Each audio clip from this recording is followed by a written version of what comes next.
Ah, ya te tocó. Bueno, arrancamos. Vos sabés que se entrecorta y no se te escucha, José. Sí, espectacular. Ahí arrancamos.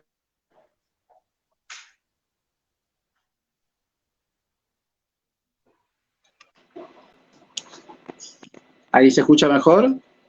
Mejor, mucho mejor. Bueno, bueno, como decía, como arrancaba esta entrevista jueves vocacional, como desde que arrancó la pandemia estamos entrevistando a distintos hermanos. Bueno, vocacional, bueno, hoy tenemos la gracia y la bendición de poder entrevistar a nuestro obispo, bueno, después de que arrancamos esta entrevista, la primera vez que entrevistamos un obispo, así que bueno, nos quedamos aquí en Argentina, en Diócesis de Gualeguaychú, así que bueno, una alegría, gracias Padre Héctor por tu tiempo. Y bueno, como para comenzar esta entrevista queríamos conocerte un poquito, quién es Padre Héctor Sordán. Buenas noches. Buenas noches a todos los que están siguiendo la transmisión.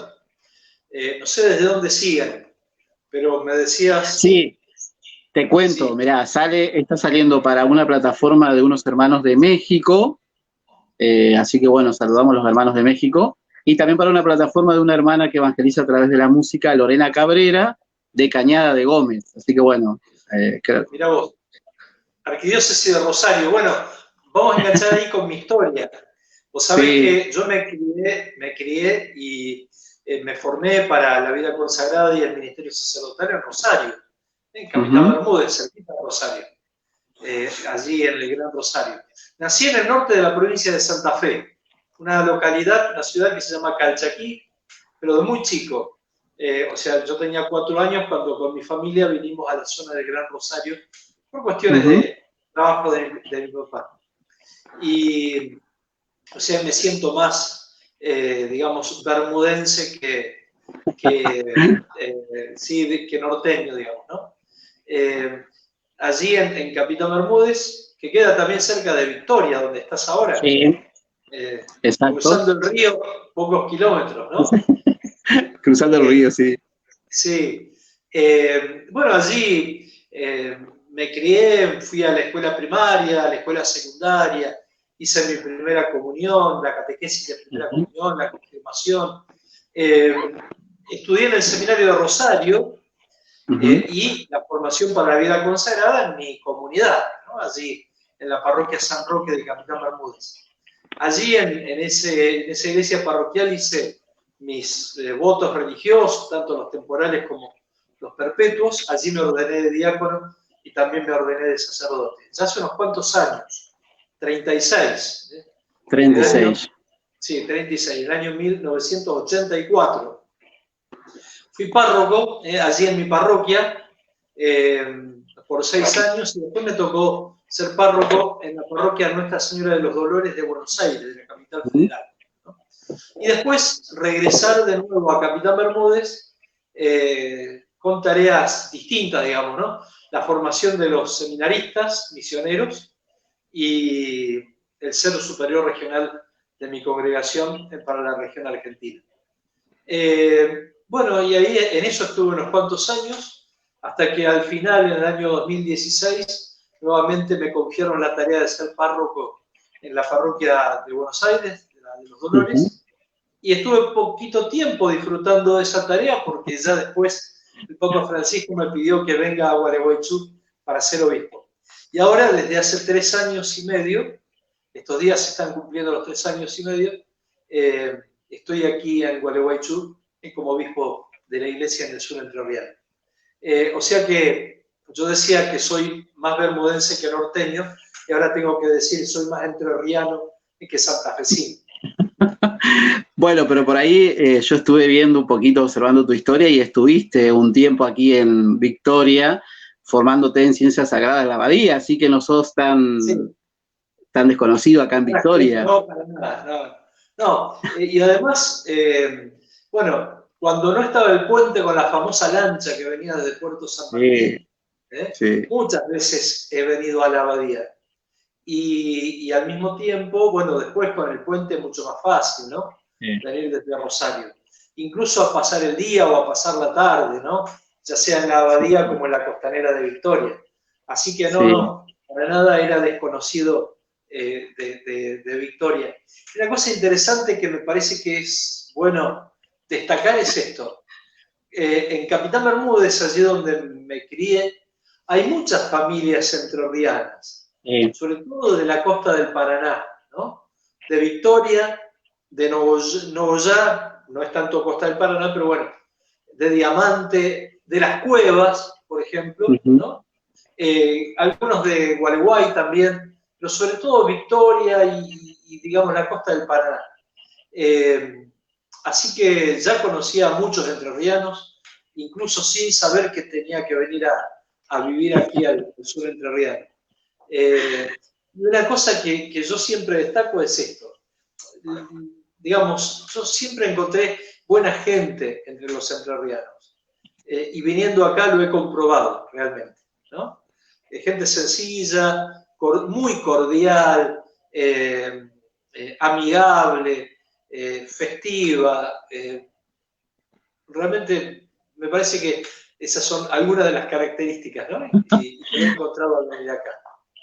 Sí, por ahí recordarle a aquellos que por ahí están viendo de otros lugares, que no son de Argentina, que bueno, que de Victoria hay mucha gente, muchas familias, como decía vos, padre, en Rosario, en toda zona aledaña, donde hay muchos que se han exiliado, a lo mejor en tiempos en busca de trabajo, de estudios, así que hay mucha gente que tiene mucha familia y te diría que hay varios entrerrianos por ahí, por esa zona. Sí. Sí, en la década del 70, quizás del 80 también, cuando, bueno, Rosario era más floreciente en cuanto al trabajo, a la industria, no sé, la construcción, y entonces muchos entrerrianos de allí donde estás vos, o esa zona, se fueron para aquel lado, ¿no? Para el Gran Rosario. Qué lindo. Bueno, contanos, padre, porque ahí estabas hablando un poquito en tu historia, que sos de la comunidad de los misioneros del Sagrado Corazón de Jesús y de María. Contanos la diferencia que hay entre una comunidad y un sacerdote diocesano, porque por ahí la gente no sabe, porque ahí nos estabas contando que desde Rosario, creo, te tuviste que ir a Buenos Aires. Sí. Bueno, en la iglesia hay diversidad de vocaciones, ¿no? Está, qué sé yo, la vocación laical, que son la mayoría de los cristianos, ustedes, por ejemplo, los que viven en familia, ¿no?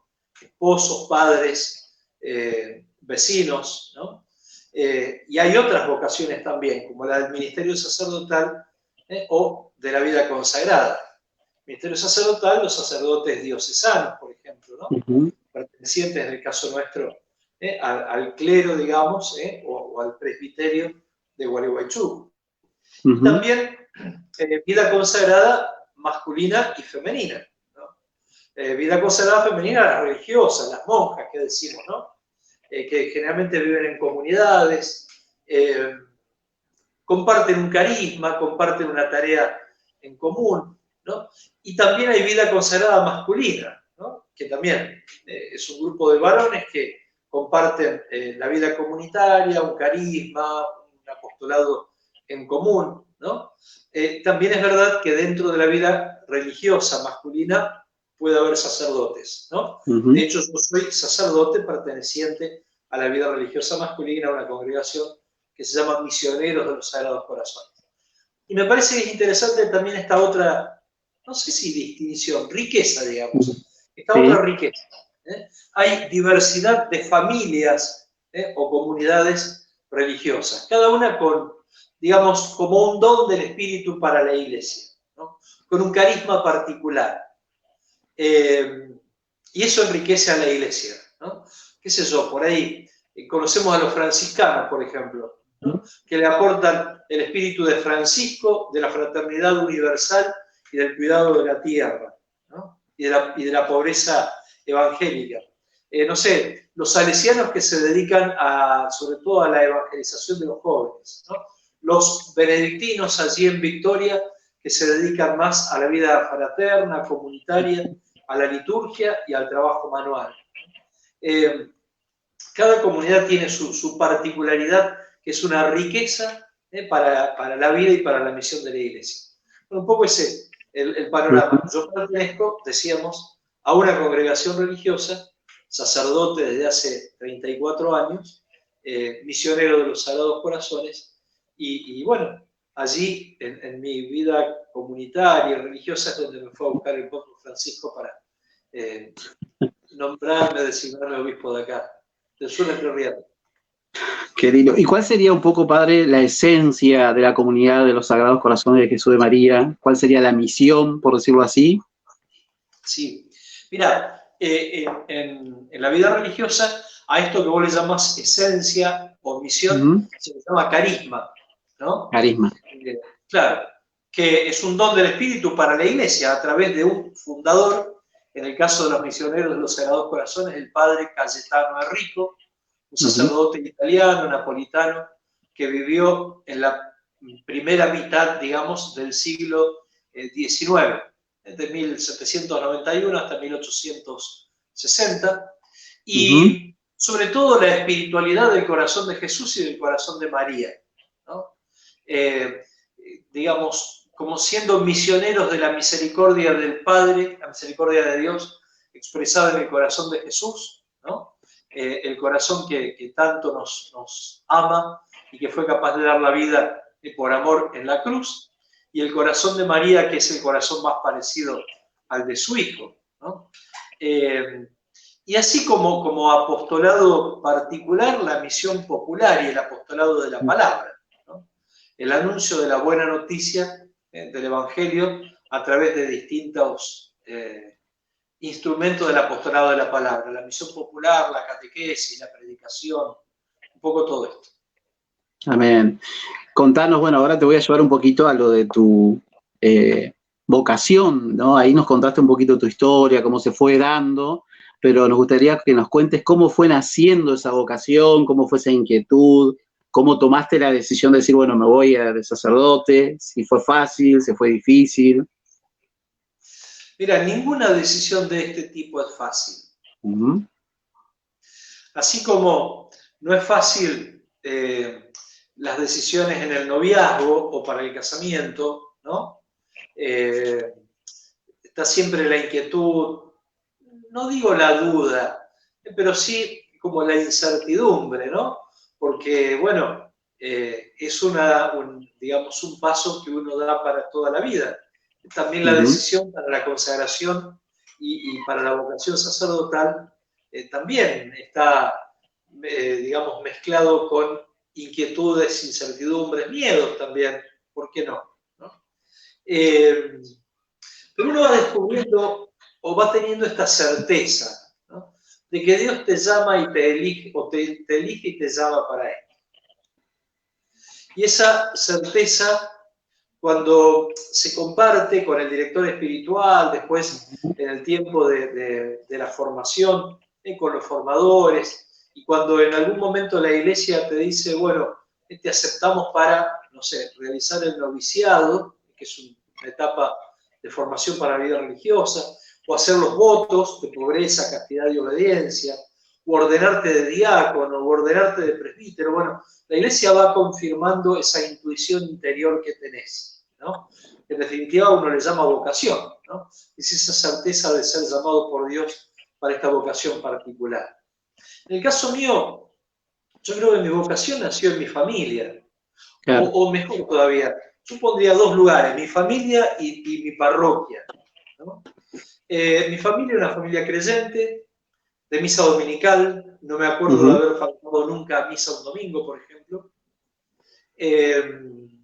Mis padres no eran de mucho compromiso parroquial, digamos. Claro. Por lo menos en el tiempo en que yo era chico y adolescente, ¿no? Pero sí de esto que decía, misa dominical, vida creyente, vida cristiana, oración en familia, rosario todos los días en casa, en la familia. Nos hacían rezar, nos acompañaban en la oración de los chicos también, ¿no? Me mandaron al colegio parroquial, la escuela primaria, al colegio de los salesianos en Rosario, en la escuela secundaria. Por lo tanto, digamos, procuraron una formación en la fe de nosotros los hijos. Y creo que ahí fue naciendo mi vocación. La familia grande también, descendientes de italianos, creyentes, convencidos de su fe, de su vida cristiana, de su actuar cristiano también, ¿no? Y con principios así muy sólidos y muy bien asentados, ¿no? Tanto mis abuelos como mis tíos, digamos. Y otro lugar donde se fue gestando mi vocación es la parroquia. Primero el grupo de monaguillos, el grupo juvenil después, ¿no? Trabajé en el colegio parroquial como administrativo también, en la cercanía con los sacerdotes muy cercanos a la comunidad, ¿no? Una vida muy rica de comunidad parroquial en ese tiempo, de fraternidad, de comunión, de vida compartida realmente, ¿no? En el apostolado, no sé, con los grupos parroquiales. Allí fue digamos, gestándose mi vocación. Qué bueno. Bueno, vamos a ir viendo algunos mensajes que nos van mandando los que están siguiendo esta entrevista. Bueno, Rocío Méndez dice saludos. Acá te manda alguien que seguramente conoces, de María de Nazaret. Hola, soy el padre Darío Rotondo de Rosario. Así que bueno, un sacerdote también. Saludos, padre Darío. Saludos, padre Darío. Bueno, Marta Cristiana Basualdo dice amén. Bueno, Gisela dice, hola, monseñor, una gran alegría poder compartir esta entrevista. Dios los bendiga. Saludos de Victoria. Bueno, acá recuerda los viajes en lancha, también nos tocó viajar años, y acá en Victoria era clásico viajar en lancha hasta Rosario, 5 horitas en lancha. Sí. Y como es, pero era una belleza el viaje en lancha, entre las islas, sobre todo en la primavera era una belleza. Sí. Con el ruido de la lancha acá, el ruido del motor. Y alguno que se pegaba alguna siesta o dormida, seguro. Bueno. Disculpame, me acuerdo una vez estaba el río muy bajo y eran pocos pasajeros. Y entonces la lancha corría el riesgo de encallar, o sea que en algunos lugares del río nos hacían ir adelante para hacer peso, claro. ¿No? Pero era lindo. Sí, es verdad. Bueno, acá Manuela Vizcal dice, qué lindo verlo, escucharlo, gracias, Coche. Bueno, Lorena dice, saludos, monseñor, gracias, Coche. Bueno, Karina Fiscal dice, hola gente, qué lindo, qué alegría y qué bendición la presencia del padre Héctor Luis. Bueno, buenas noches, dice, saludos desde Victoria, Juana de María. Bueno, acá alguien que conoce seguro, el hermano Ariel Grasser, dice, un gran abrazo, padre, para Cayetano Rico va mi canción por haber puesto el corazón, dice este hermano. Sí, un abrazo grande para Ariel. Ariel tiene 2 canciones muy lindas a Cayetano Rico que todavía en nuestras comunidades se cantan. Por allá del principio del año 2000, de los 2000, cuando Cayetano Rico fue beatificado, me parece. Una canción muy linda y un chamamé lindo también. Así que bueno, un abrazo grande a Ariel. Ariel. Bueno, contanos, padre, antes de ir a cómo fue todo tu proceso en el tema de ser obispo de nuestra diócesis, contanos tu paso por las distintas comunidades, ¿qué te quedó? Bueno, ahí nos contaste que tu último lugar como párroco fue Nuestra Señora de los Dolores de Buenos Aires, pero contanos las anteriores comunidades, cómo te fue, si querés recordarnos un poquito cuáles son las comunidades por las cuales pasaste. Sí, no muchas, porque, mira, los misioneros de los Sagrados Corazones tenemos o tienen, digamos, 2 comunidades acá en Argentina. Una, Buenos Aires, Parque Centenario, bien frente al Parque Centenario, Nuestra Señora de los Dolores, y en Capitán Bermúdez, la parroquia San Roque, ahí cerca de Rosario. Como te decía, mi formación fue en Capitán Bermúdez. Inmediatamente después de mi ordenación sacerdotal, me tocó trabajar como vicario parroquial y como responsable del colegio Cayetano Rico, el colegio parroquial, donde yo había hecho la escuela primaria también, ¿no? Allí en Capitán Bermúdez. Después, a los 3 años de haber sido ordenado sacerdote, me nombraron párroco de mi propia parroquia. ¿No? Todo un desafío. Sí. Pero fueron tiempos muy lindos, ¿no? Así como anécdota de aquel tiempo, bueno, la amistad y la fraternidad con tanta gente que dura desde aquel tiempo, ¿no?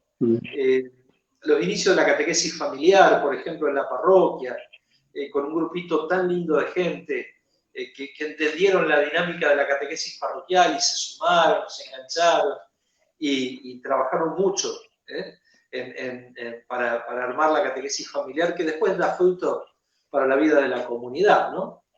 Así que bueno, 6 años estuve allí como párroco. En el año 93 me designaron párroco y superior de la comunidad en Buenos Aires, Parroquia de los Dolores, como decía. Allí también me tocó iniciar la catequesis familiar con un grupo muy lindo también de gente, con la que muchos de los cuales sigo teniendo contacto todavía a la distancia, pero sigo teniendo contacto. Allí conocí al Papa Francisco. Él era, bueno, recién ordenado obispo, era obispo auxiliar de Buenos Aires, después fue vicario general, después coadjutor, y el último año que yo estaba allí en Buenos Aires, lo habían designado arzobispo de Buenos Aires.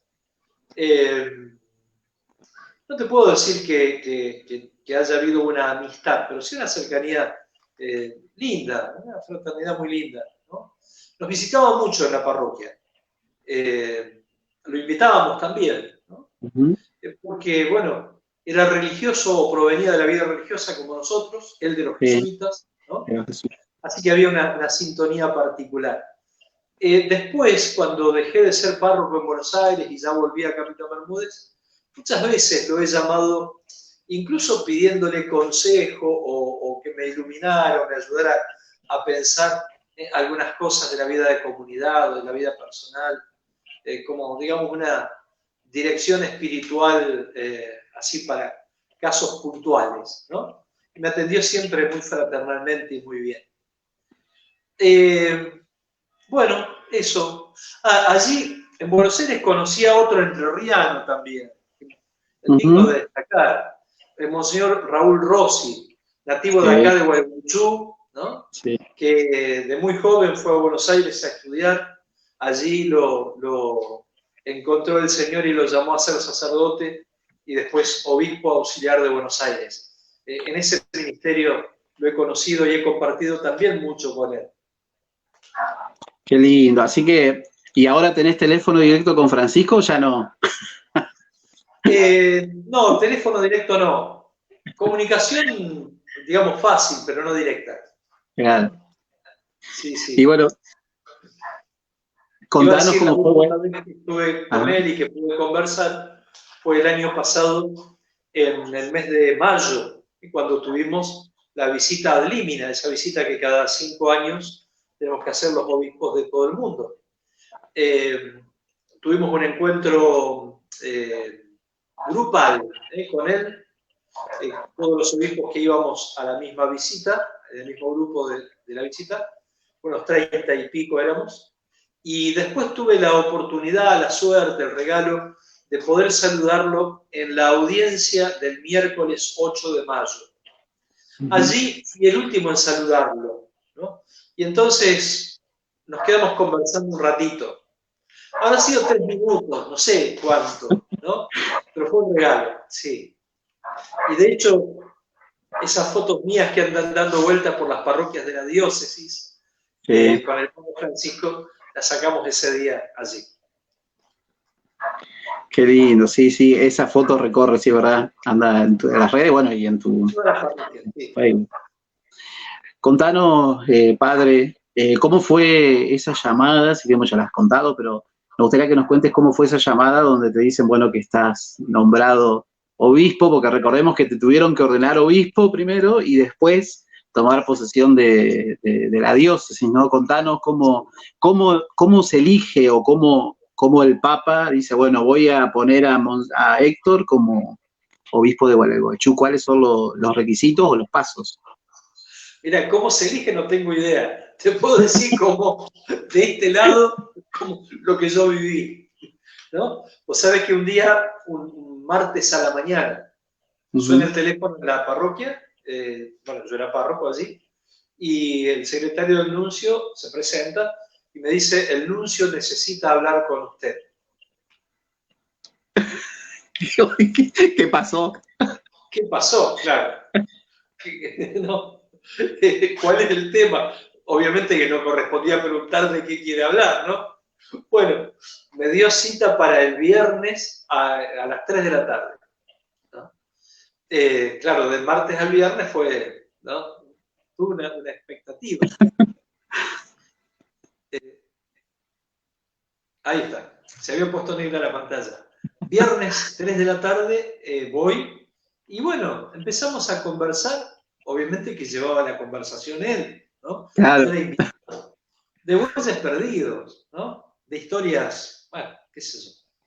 Y tenía una carpetita arriba de la mesa allí. Muy cordial el nuncio, muy cordial, muy fraterno, muy bien, muy bien. O sea, para nada protocolar ni respetuoso, pero bien. Y bueno, hasta que en un momento dice, bueno, vamos al grano.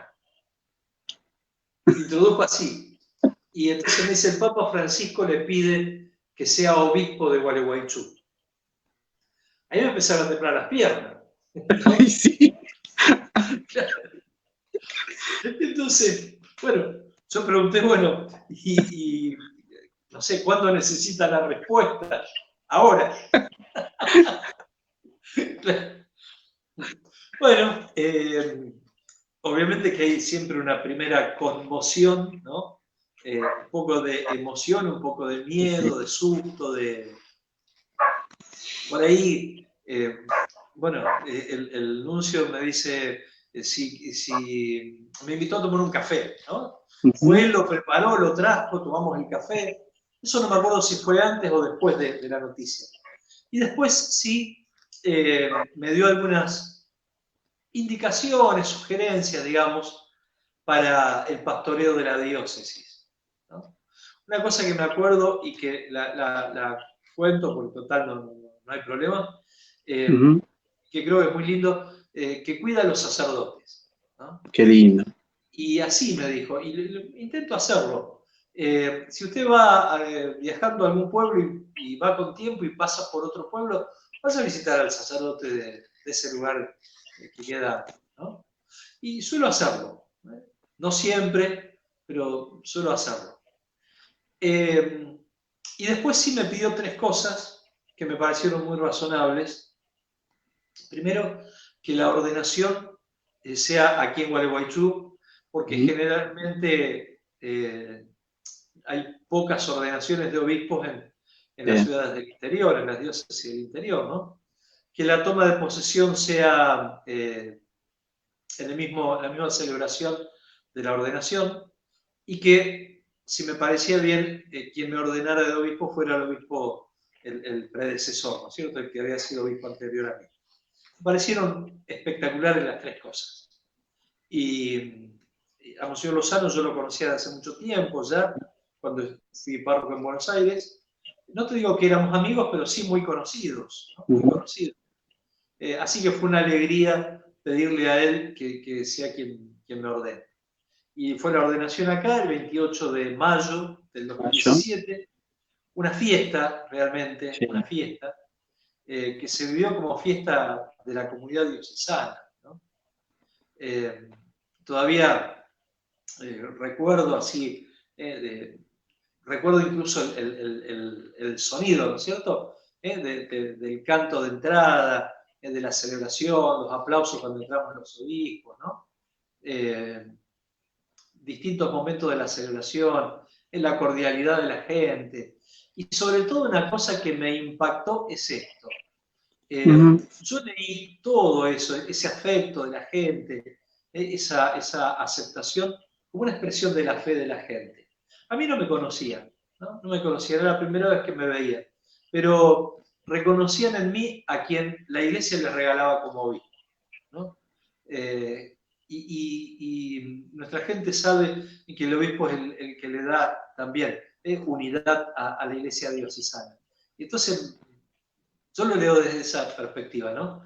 Me pareció un gesto de una fe grande de la gente. La verdad que para la diócesis, para nosotros fue una fiesta, ¿no? Es como cuando eligen papa, ¿no? O sea, fue toda una alegría y bueno, como decís vos, yo no pude estar, pero bueno, se siguió por las redes y la verdad que fue una linda fiesta, y como decís vos, o sea, En realidad teníamos poca info tuya, pero eras como que ya eras uno como dijiste vos recién al principio, un entrerriano más, y la verdad que fue una fiesta y una alegría, y hoy en día sigue repercutiendo en todos nosotros, tu cercanía como pastor, tu alegría, tu estar, como decís vos, por ahí yo confirmo las veces que he compartido con vos algún servicio, tu cercanía también con los sacerdotes, que eso es importante, y creo que, bueno, lindo lo que te dijo el nuncio, ¿no? Hoy en día que tanto se necesita de la compañía del pastor y sobre todo de los sacerdotes, ¿no? Que eso es muy importante y muy lindo de nuestros pastores. Recordarle por ahí a la... Sabes que no te escucho bien. Antes te Ajá. escuchaba bien, pero ahora no sé, no sé qué Se pasó. cortó capaz. Puede ser la red que por ahí a lo mejor se entrecorta, Bueno, hago el pero esfuerzo por escuchar. a ver, no, te decía que bueno, que no sé si alcanzaste a escuchar, Sí, que sí, para eso sí, nosotros sí, sí. que fue una Sí, fiesta, haciendo el bueno, esfuerzo escuché. sí. Y bueno, recordarles también a aquellos que no conocen nuestra diócesis, recordarles que es una diócesis amplia, dividida en 4 zonas pastorales, como la zona pastoral Tala, Gualeguay, Victoria, zona Uruguay y zona Gualeguaychú, así que tenés un lindo Sí. recorrido y bastante amplio como para conocer y bueno, y seguir conociendo más de nuestras comunidades, ¿no? Sí, mirá, son, para los que conocen la geografía entrerriana, son 6 departamentos del sur entrerriano: Victoria, Gualeguay, Isla del Ibicuí, Gualeguaychú, Uruguay y Tala en el centro allí de la provincia. 30 casi 34.000 kilómetros cuadrados, 36 parroquias tenemos. No todas tienen el párroco viviendo en la parroquia, ¿no? Hay varias que están atendidas desde otra parroquia, desde otro lugar, ¿no? Desde una parroquia vecina, por ejemplo. Sí, sí. Unos 40 sacerdotes más o menos tenemos en la diócesis. Hay 2 comunidades de religiosos, varones, en Victoria los benedictinos, que están allí en la abadía benedictina del Niño Dios, y en Concepción del Uruguay los salesianos, que atienden la parroquia Santa Teresita y el Colegio Don Bosco. Y varias comunidades de religiosas, poquitas lamentablemente, muy poquitas, pero bueno, significativas en la diócesis. Y hay otras 2 vocaciones de vida consagrada, que eso, cuando hablé antes de la vida consagrada no lo mencioné, pero hay un instituto secular que son consagrados en el mundo, en la familia, en su trabajo y demás, que hay de ese instituto en varios lugares de la diócesis. Y hay algunas mujeres consagradas en el orden de las vírgenes. Sí. También es una vocación muy linda, que sería interesante en que en alguna oportunidad entrevistes también alguna consagrada en el orden de las vírgenes, para un poco poner de manifiesto y que se conozca esa vocación tan linda. Que tiene una Sí, eso es dimensión verdad. diocesana muy fuerte, secularidad, o sea, viven en su casa, de su trabajo, ¿no? Pero consagradas totalmente a Dios en el celibato y en la virginidad. Sí, Y sí. bueno, estaba describiendo la diócesis, tenemos 8 seminaristas en el seminario, seminario propio aquí en Gualeguaychú, funciona aquí en la ciudad. El equipo de sacerdotes formadores del seminario, también muy lindo equipo. El padre Mauricio como rector, el padre Marcelo director espiritual, el padre Joaquín como encargado de estudios y el padre Mario Turnú como encargado de la pastoral de los seminaristas. Así que bueno, diáconos permanentes también. Allí en Victoria hay uno, Carlos Paniagua, Exacto. hay 2 en Gualeguay, bueno, y otros desparramados en otros lugares de la diócesis, y algunos hombres en el camino formativo para el diaconado permanente. Una noticia linda: el próximo domingo, domingo 22, fiesta de Cristo Rey, voy a ordenar a un muchacho como diácono permanente allá en el extremo sur de la diócesis, en Ibicuí, ¿no? El Ibicuí. También una fiesta muy, muy linda, una fiesta diocesana. Así es, así que padre, bueno, te tocó un lindo servicio. ¿Te fue difícil sucederlo a Lozano? Porque sabemos que, bueno, que Lozano también fue un obispo, bueno, que tuvo su impronta aquí en la diócesis, pero bueno, Mira, yo creo que, a ver, cada persona tenemos nuestra propia personalidad, nuestras riquezas y nuestras pobrezas, ¿no? No tenemos que pretender sustituir al que estuvo antes que nosotros porque es imposible, ¿no? Y cada pastor, como los párrocos en la parroquia, los obispos en la diócesis, o el Papa a nivel universal, con no sé, nuestras características personales, nuestros carismas personales, nos ponemos al servicio de la Iglesia, ¿no? Y hacemos dentro no sé, de lo que buenamente sabemos y podemos lo mejor posible. Por lo tanto, no siento que me haya costado sucederlo a Monseñor Jorge Lozano. Me sirve digamos, el haberlo conocido antes, el haber compartido un camino pastoral antes, porque con él sí tengo línea directa, que puedo llamarlo como para, no sé, que me ayuda a pensar, pedirle algún consejo, alguna sugerencia, y lo hago también. Quizás no tan frecuentemente, pero sí lo hago. Aquí en la ciudad también viven 2 obispos eméritos, ¿no? Sí, es verdad. Fueron en su momento del clero de Gualeguaychú, después el Papa los designó obispos, a Monseñor Pfeiffer de Goya en Corrientes, y vive aquí cerquita en la catedral, que también me es de gran ayuda, porque por ahí a veces necesito alguna sugerencia de algún otro obispo y recurro a él. Después Monseñor Luis Guillermo Eichhorn, que fue obispo de acá de Gualeguaychú varios años, y después fue llamado a ser obispo de Morón, en la provincia de Buenos Aires. Ya se retiró digamos, del pastoreo de la diócesis y se vino a vivir aquí donde están sus raíces, ¿no? Y los dos son de una gran ayuda para nuestra diócesis. Y para mi pastoreo también, ¿no? Sin dudas. Bueno, vamos a leer algunos mensajes más de algunas personas que nos van escribiendo, que van siguiendo esta entrevista. Dice, hola, Monseñor, un gusto verlo.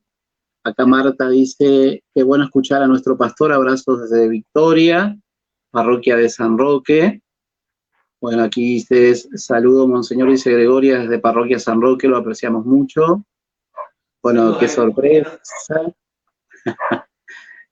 Bueno, acá Ale dice, hermosa celebración, la de aquel mayo. Ajá, una hermosa fiesta. Bueno, algunos de los que estuvieron presentes en la celebración de tu ordenación y de tu toma de posesión de la diócesis. Bueno, ahora te llevo un poquito, padre, a lo actual. Quería preguntarte cómo ves la iglesia, si estamos siendo iglesia en salida en estos tiempos de pandemia. Sabemos que no se puede salir, pero bueno, ¿cómo ves la iglesia hoy en este tiempo? Mira, no sé si estamos siéndolo, esto de ser iglesia en salida. Sé que es el gran desafío, ¿no? Y estoy convencido de que nunca seremos suficientemente iglesia en salida. O sea, siempre nos va a quedar algo más, ¿no? En salida en 2 dimensiones, me parece, que se espera de nosotros ser iglesia en salida.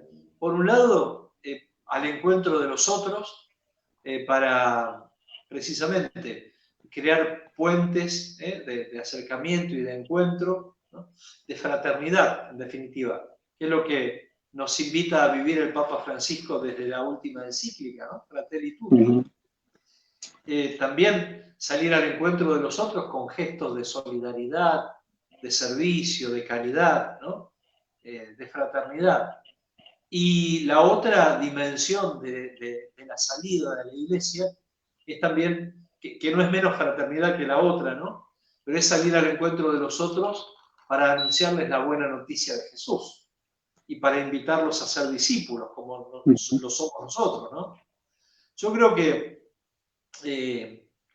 estas 2 dimensiones de la salida tienen que ser siempre como un gran desafío para la iglesia, ¿no?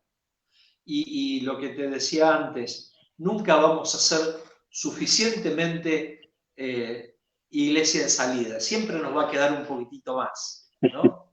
Aunque estemos caminando en esa dirección. El Papa Francisco, con la exhortación apostólica Evangelii Gaudium, donde nos planteó ese desafío de la iglesia en salida, de algún modo nos plantea como un programa pastoral para este tiempo, ¿no?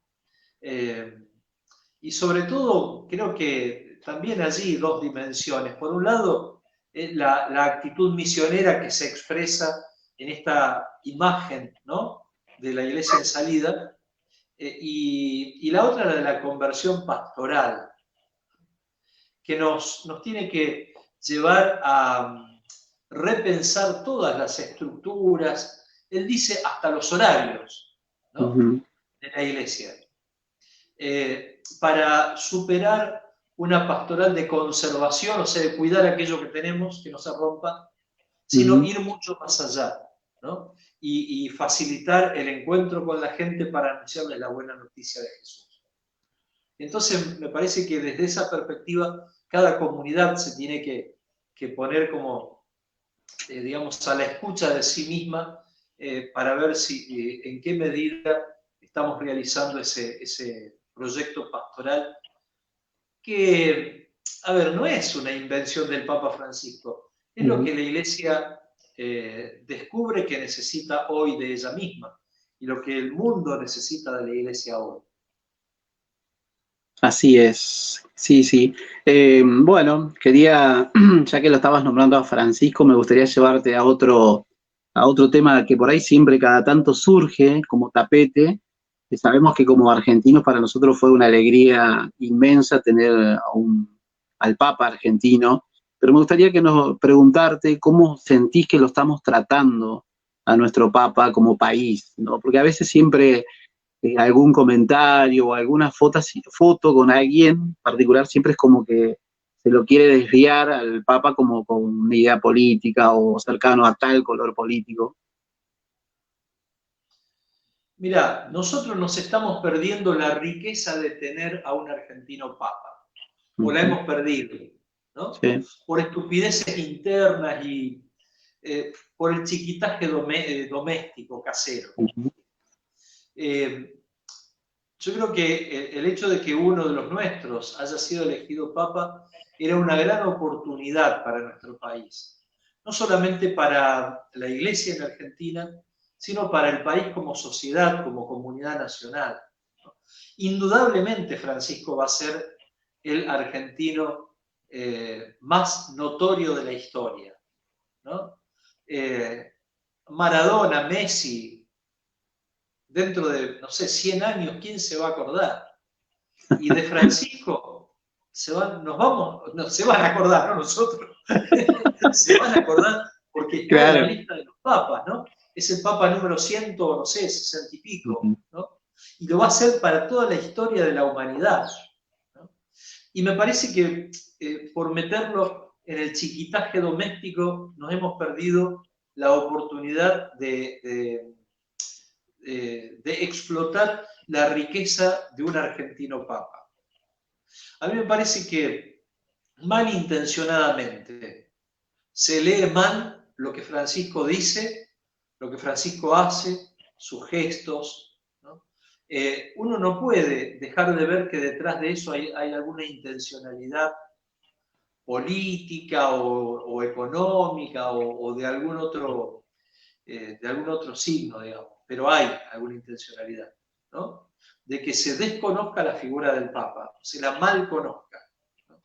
Por eso yo siempre insisto que los gestos de Francisco y sobre todo las palabras de Francisco tenemos que leerlas en directo, podríamos decir, y no dejar que otros, no sé, la prensa, los políticos, los dirigentes sociales, aquellos que se erigen como voceros de Francisco acá en el país, no hace falta dar nombres, pero sí, más o menos sabemos a quiénes nos referimos, que ellos nos lean los gestos de Francisco, que ellos nos lean las palabras de Francisco, que ellos nos digan Francisco me dijo para que diga, eso es mentira.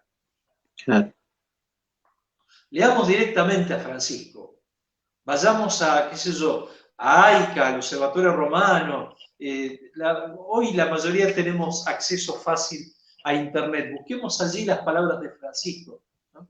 Ahora, por ejemplo, la encíclica, esta Fratelli Tutti, vayamos a la encíclica, no dejemos que cierta prensa nos lea y nos interprete lo que ellos quieren que nosotros entendamos de la encíclica.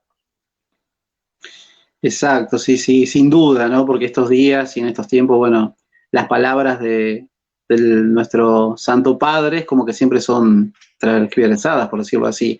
¿Vos pensás, Padre, que, bueno, sabemos que no puede viajar por este tema de la pandemia, pero pensás que es prioridad dentro de la agenda argentina para Francisco?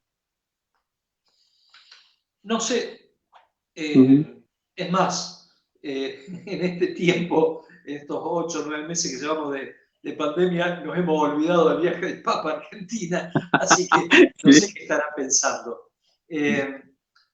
Indudablemente que sería un acontecimiento muy lindo, pero también muy riesgoso, porque esto que hacemos mal, ¿no? De malinterpretar todo lo suyo, también uno puede prever que se va a malinterpretar la visita. Por cuándo venga, por cómo venga, por dónde vaya, por lo que diga, por los gestos que haga. Sin duda. Entonces es una pena. Es una Sí. pena. Una pena que seamos tan tarados, así. Sí, sí. ¿No? Exacto.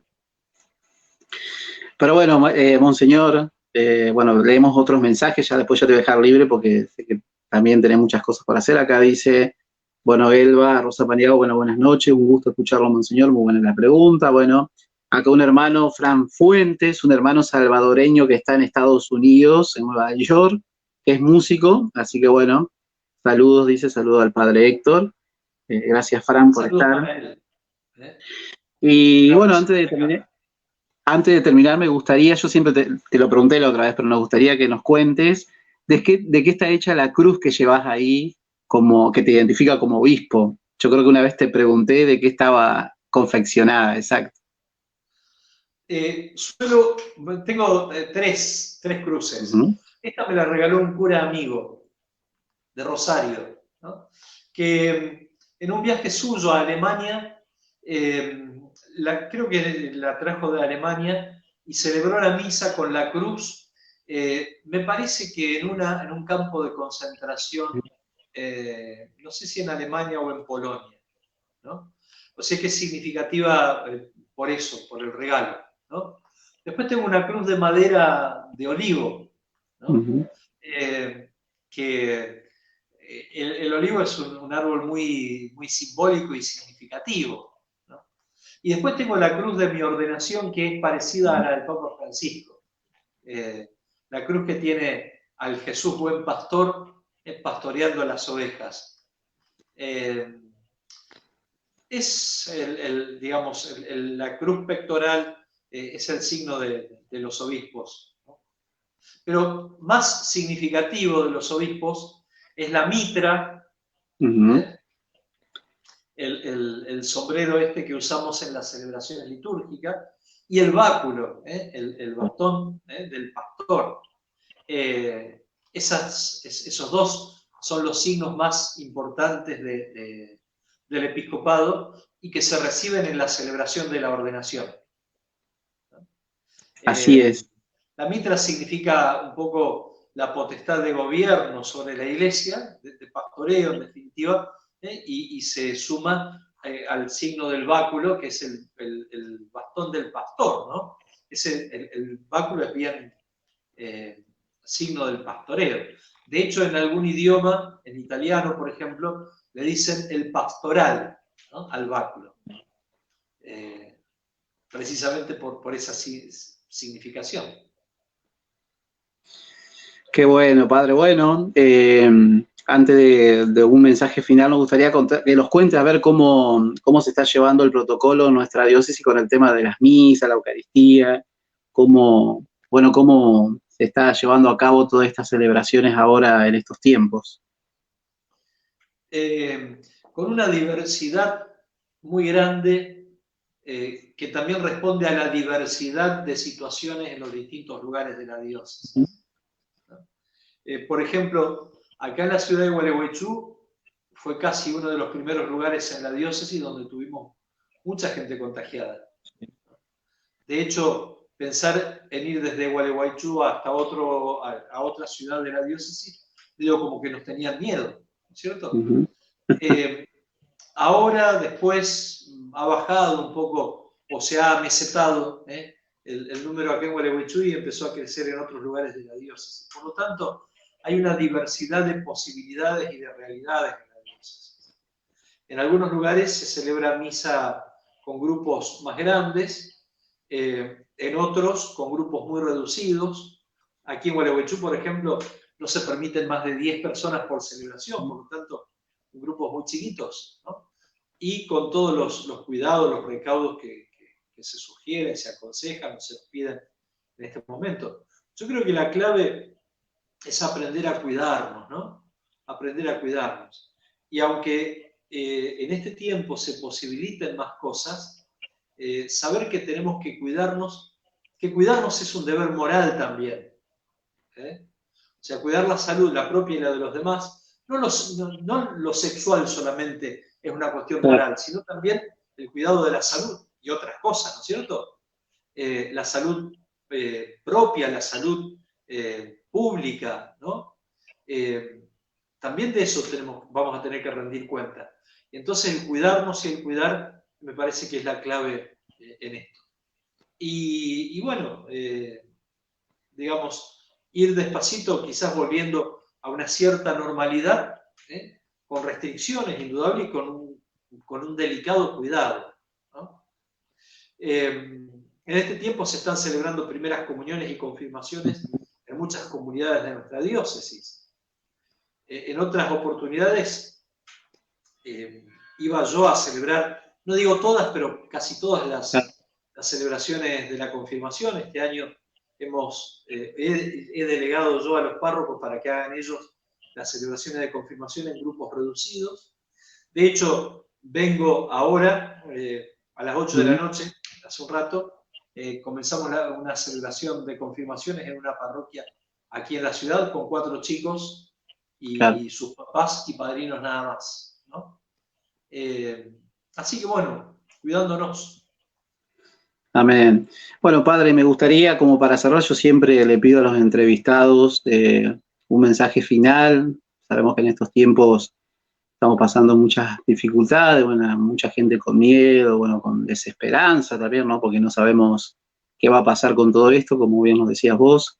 Y antes de ese mensaje nos gustaría que nos compartas un testimonio personal tuyo, ya sea de tu tiempo de obispo, tu tiempo de sacerdote, algo que te haya marcado, que vos digas, bueno, de este servicio me acuerdo de esta situación que me marcó en mi servicio o en mi ministerio. Mira, no sé si un hecho concreto, o un hecho que se repite, digamos, ¿no? Y que lo valoré mucho más ahora en este tiempo de distanciamiento y de cuarentena. Y es el encuentro con la gente, ¿no? El encuentro con la gente que yo me doy cuenta que me revitaliza, ¿no? Que me pone muy contento, que me plenifica en mi ministerio, en mi sacerdocio, en mi consagración, ¿no? Y ahora en este tiempo, extrañando ese encuentro con la gente, ¿no? Esos momentos tan lindos así al terminar las celebraciones, salir a la puerta, saludar a uno, a otro. Por ahí todavía me cuesta, yo digo, vincular caras con nombres, ¿no? Pero bueno, caras que uno ya va identificando, nombres que también se van identificando, gente que uno los ve una vez, otra vez, y entonces se genera un vínculo de fraternidad muy lindo, ¿no? Así como experiencia esto, lo lindo del encuentro con la gente y lo feo o la lástima, digamos, ahora en este tiempo de distanciamiento que no sé si hemos perdido o por lo menos no lo estamos teniendo. Ojalá en algún momento podamos tenerlo. A nosotros los curas nos hace mucho bien. Nos hace mucho bien.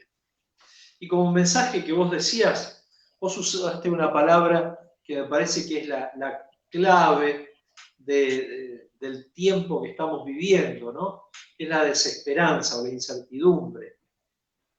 Y a mí me gusta pensar en esto. Los cristianos, los creyentes, tenemos que ser hombres y mujeres de esperanza, ¿no? La esperanza nos tiene que caracterizar, tiene que marcar de un modo particular, porque si tenemos fe, ¿no? Si somos creyentes, indudablemente que tenemos que abordar o afrontar la vida con esperanza. Y la gran deuda que nosotros los cristianos tenemos para con nuestra sociedad es de la esperanza, ¿no? Qué lindo sería si nosotros los creyentes, desde nuestra fe, desde nuestra vivencia del seguimiento de Jesús, podemos ofrecerle a nuestro mundo la virtud de la esperanza. Que no significa decir aquí no pasa nada, está todo bien. No está todo bien, ¿no? Pero más allá de esto que no está todo bien, sabemos que Dios tiene la última palabra sobre la historia, sobre el mundo, sobre el hombre, sobre las cosas. Y eso nos da esperanza. Así que bueno, un llamado a la esperanza y sobre todo a los creyentes a ser hombres y mujeres de esperanza, testigos de la esperanza, ¿no? Qué lindo. Bueno, nos gustaría como para cerrar una oración final y tu bendición para todos aquellos que están viendo y que después verán, bueno, esta entrevista también con vos. Bueno, pedimos entonces al Padre bueno, al Padre de las misericordias, que salga una vez más a nuestro encuentro con su corazón de Padre, con ese corazón con el que nos abraza tiernamente y nos hace, nos rehace cada vez como hijos suyos. Y entonces a Él, digámosle juntos la oración que Jesús nos enseñó. Padre nuestro que estás en el cielo, santificado sea tu nombre. Venga a nosotros tu reino, hágase tu voluntad en la tierra como en el cielo. Danos hoy nuestro pan de cada día, perdona nuestras ofensas, como también nosotros perdonamos a los que nos ofenden. No nos dejes caer en la tentación y líbranos del mal. Amén. Y no olvidemos también la cercanía de María, la Madre de Jesús, que, bueno, aquí en Argentina en este tiempo la estamos celebrando de un modo particular. No solo porque estamos en el mes de María, que celebramos todos los años, sino porque estamos en el año mariano nacional, con motivo de los 400 años del hallazgo de una pequeñísima imagen de la Virgen del Valle, de la Inmaculada Concepción, allá en el oeste argentino, ¿no? A ella también la invocamos diciendo: María, Madre de Dios y Madre de la Iglesia, ruega por nosotros. Que el Señor esté con ustedes. Y con tu espíritu. Y a todos, sobre todo los que están siguiendo la transmisión por las plataformas digitales, los que van a ver después esta transmisión, los bendiga Dios Todopoderoso, el Padre, el Hijo y el Espíritu Santo. Amén. Amén. Bueno, Padre, leemos algunos mensajes últimos antes de despedirte. Dice, bueno, acá dice Elba Rosa Paniagua, dice: a mí me gustaría que venga por él y que vea su país. Está hablando de Francisco. Bueno, Cori acá dice: saludos, Monseñor. Aquí, bueno, acá Fran Fuente dice: qué bendición escuchar a los hombres escogidos por Dios para transmitirnos la fe en Dios, nuestro Padre. Paz y bien, Monseñor, dice Fran. Y la dice que, bueno, habló del Papa, para muchos ineptos. Bueno, acá un santo varón, el Padre Raúl Benedetti, qué grande, Raúl, bien, Cochengo, un saludo. Padre Raúl, un abrazo grande para él. Un grande, Raúl. Bueno, dice: gracias, Monseñor, se lo extraña por Parroquia San Roque. Bueno, ya cuando pase todo esto nos va a visitar, si Dios quiere. Seguramente. Bueno, gracias, Padre, por tu servicio. En la Parroquia San Roque tienen un gran cura, que es el Padre José María. Exacto. Bueno, Padre, Monseñor Héctor, te agradezco por este rato, por este momento. Nos comprometemos a rezar por vos, por tu misión. Bueno, en este día de jueves vocacional, a comprometernos a rezar por nuevas vocaciones sacerdotales y religiosas. Y bueno, te agradezco una vez más por este tiempo y bueno, vuelvo a repetir, nos comprometemos a rezar por tu misión. Y gracias. Gracias a vos, Coche, por la invitación también. Y también a todos los que pacientemente han escuchado durante 1 hora y 7 segundos la conversación. Gracias, un saludo para todos, un abrazo para cada uno y que Dios los bendiga. Gracias, padre, que tengas una bendecida noche. Igualmente, buenas noches.